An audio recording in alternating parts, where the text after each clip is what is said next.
শিক্ষক নিয়োগের দাবিতে ছাত্রছাত্রী এবং অভিভাবকদের শান্তিপূর্ণ আন্দোলন ঘিরে ফটিকরায় থানার ওসির ভূমিকা নিয়ে প্রশ্ন উঠেছে। আন্দোলনকারীদের অভিযোগ, আন্দোলন প্রত্যাহার না করলে পরবর্তীতে রাস্তায় নেমে বিপদে পড়তে হতে পারে বলে প্রকাশ্যেই হুঁশিয়ারি দিয়েছেন ওসি সহদেব দাস। ঘটনাকে কেন্দ্র করে তার বিরুদ্ধে তদন্ত করে প্রয়োজনীয় ব্যবস্থা নেওয়ার দাবি উঠেছে। বৃহস্পতিবার সকালে ঊনকোটি জেলার কাঞ্চনবাড়িতে ধনসিংহ চৌধুরী মেমোরিয়াল ইংরেজি মাধ্যম বিদ্যালয়ে শিক্ষক নিয়োগের দাবিতে ছাত্রছাত্রী এবং অভিভাবকরা আন্দোলনে বসেন। পরিস্থিতি সামাল দিতে ঘটনাস্থলে যায় ফটিকরায় থানার পুলিশ এবং টিএসআর বাহিনী। সেখানে ওসির বক্তব্যকে কেন্দ্র করে বিতর্ক তৈরি হয়। আন্দোলনকারী অভিভাবক গৌরাঙ্গ দত্তের অভিযোগ, দাবি নিয়ে শান্তিপূর্ণভাবে আন্দোলন চলাকালীন ওসি তাদের আন্দোলন তুলে নেওয়ার জন্য চাপ দেন, তা না হলে পরবর্তীতে সমস্যায় পড়তে হতে পারে বলেও হুঁশিয়ারি দেওয়া হয় বলে তার দাবি। একই অভিযোগ করেন আন্দোলনকারী প্রদীপ মালাকারু। তার বক্তব্য, রাস্তায় নেমে পুনরায় আন্দোলন করলে বিপদের মুখে পড়ার কথা ওসি প্রকাশ্যে বলেছেন।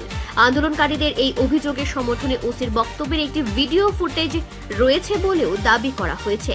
সেখানে তাকে রাস্তায় নেমে আন্দোলন না করার বিষয়ে সতর্ক করতে শোনা যায় বলে অভিযোগ।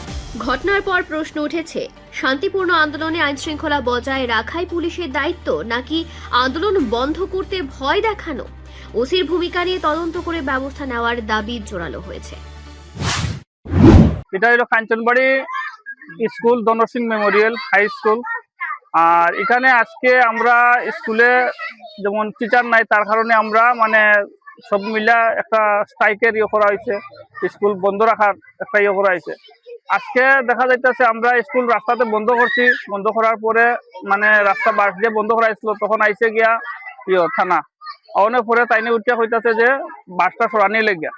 আমরা বাসটা তাইনে কথার উপরে তাইনে কইছে যে স্কুলের প্রবলেম, স্কুলে যাও, রাস্তাতে গিটার লেগিয়া রাস্তাতে। তারপরে তাইনে কথাতে আমরা বাসটা তুলিয়া দেওয়া হয়েছে, স্কুলের বাসটা তুলিয়া দেওয়া হয়েছে। আমরা স্কুলে আইছি, স্কুলে তাইনে কইতাছে তালাটা খুলিয়া দেওয়ার লাগে। তালা তো আমরা সবে মিলে এটা মানছি না, তালা খোলার কথা। তাইনে তখন এই কথা কইছে, তাইনে তালা খুললে তাইনে কথা কইব। আমরা কইছি বাইরে থেকে কথা কো, কথাটা কইতে বাইরে থেকে কথা কো। আমরা স্কুলের সব মিলেই আমরা তালাটা মারছি। আর যতক্ষণ পর্যন্ত টিচার এখানে দেওয়া হয়েছে না, তখন তালা খোলা হইতো না। তাইনে উঠে হইতেছে কিতা, এটা করো, রাস্তাতে কেউ যাইও না, রাস্তাতে গেলে বিপদ আইব, আইন নিজের হাতে নিও না হইয়া তাইনে একটা আমরা হুমকি দিয়েছি। তাই বড় অফিসার তাইনে তো আমরা তো এটা স্কুলের স্টুডেন্টরা করতে মাস্টারের লাগিয়া, এটা তো তাইনে এই কথাটা কইতে পারে না। অ্যাকচুয়ালি এটা তো স্কুলে আমরা তো গার্জিয়ান করছি না, এটা স্কুলের ব্যাপার, স্কুলের টিচার নাই। রিপোর্ট সংবাদ প্রতীক্ষা।